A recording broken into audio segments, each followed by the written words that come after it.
Once upon a time, in a quiet little village nestled between green hills and vast golden fields, there lived a small, but curious mouse named Milo. Milo was no ordinary mouse. While other mice in his family were content scurrying around their holes, gathering crumbs, and hiding from bigger creatures, Milo dreamed of adventure. His little heart yearned to explore the great unknown beyond the village. Milo's family often warned him, "The world is dangerous for a mouse. Stay where it's safe." But Milo couldn't help himself. Every day, he peeked out from their cozy hole near the old oak tree and stared longingly at the faraway mountains, imagining the wonders they might hold. One sunny morning, as the golden sun bathed the village in warmth, Milo made up his mind. "I will go on an adventure today," he squeaked to himself. He packed a tiny bundle with a piece of cheese, a crumb of bread, and a single grape, his favorite treat. With his little satchel slung over his shoulder, Milo set off toward the mountains, his whiskers twitching with excitement. The journey begins. Milo scampered through fields of tall grass, which seemed like forests to his tiny self. He squeezed under fences and leaped over small puddles. Along the way, he encountered creatures much bigger than himself. The first was a grumpy old crow perched on a broken fence. "Where do you think you're going, little mouse?" croaked the crow. "I'm going on an adventure to the mountains," Milo replied proudly. The crow cackled, "A mouse like you. The world is far too dangerous. There are cats, hawks, and even snakes. Turn back now before it's too late."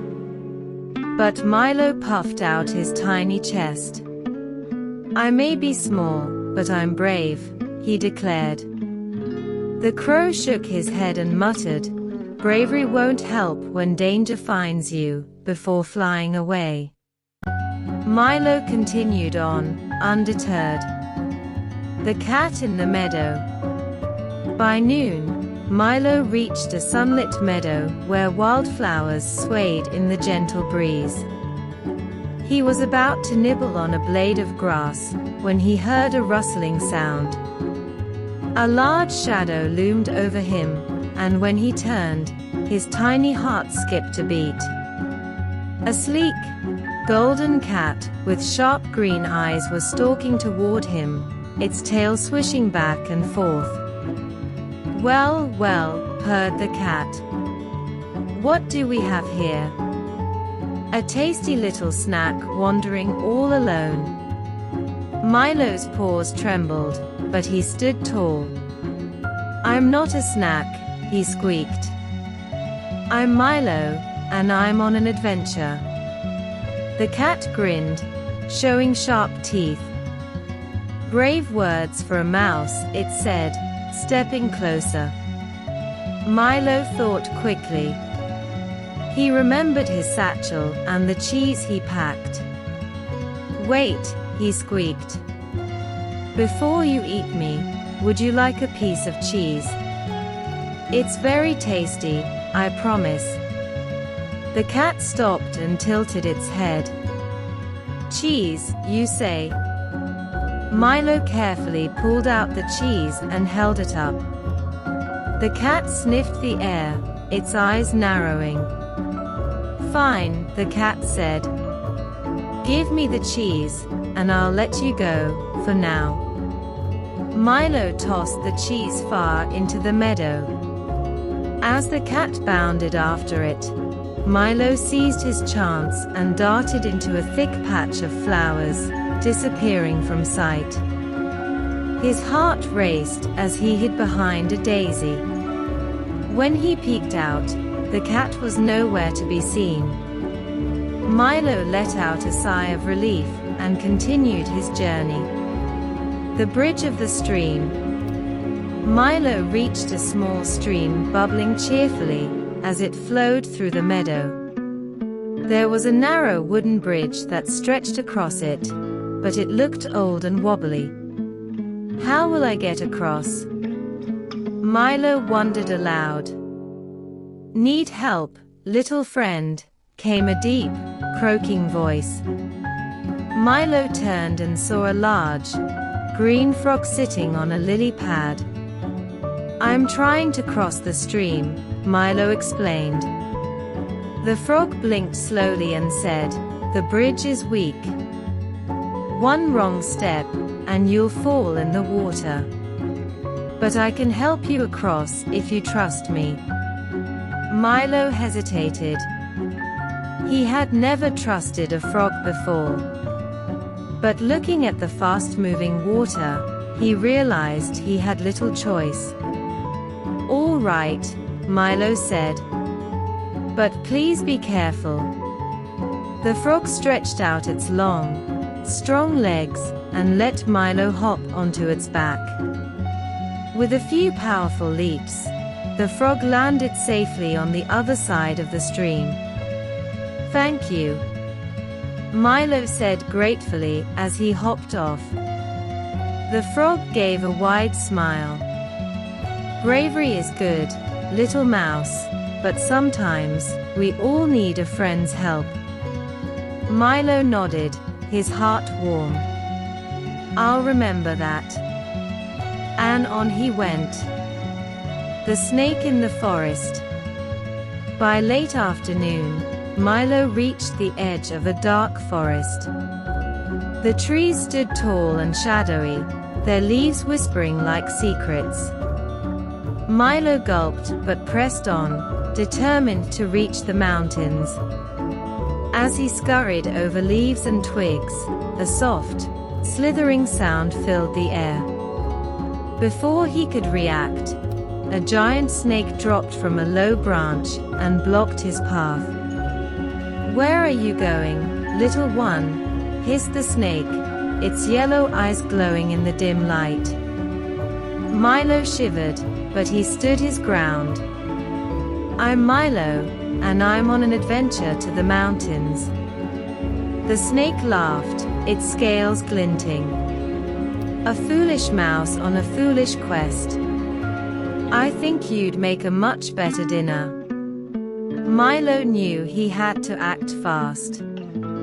He remembered the grape in his satchel, a juicy, sweet grape that snakes sometimes liked. Wait, Milo said.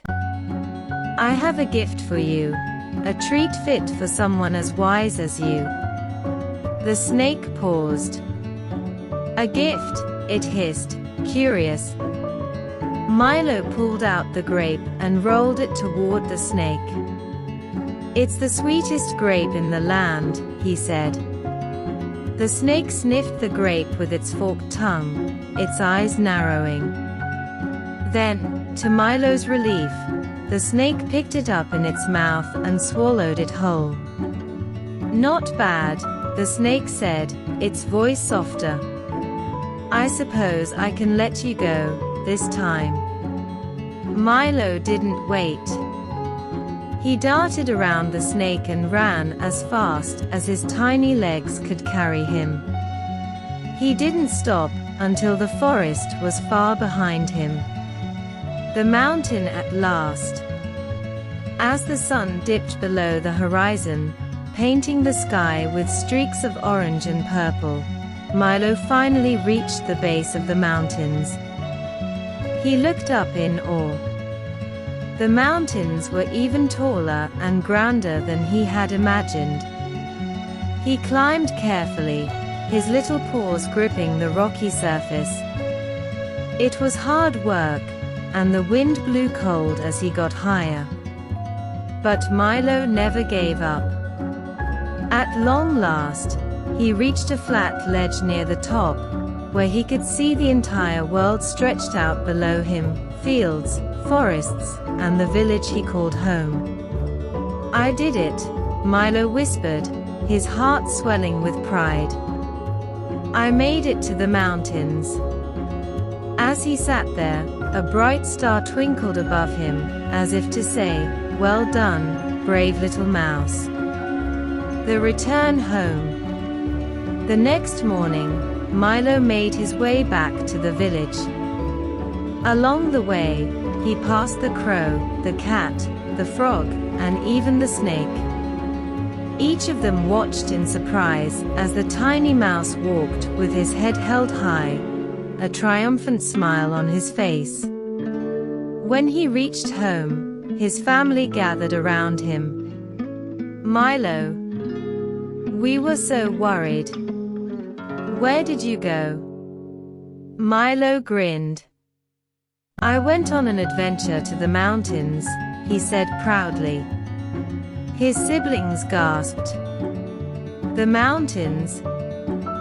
"Yes," Milo said. "And I learned that even the smallest creature can be brave." From that day on, Milo became a hero in the village.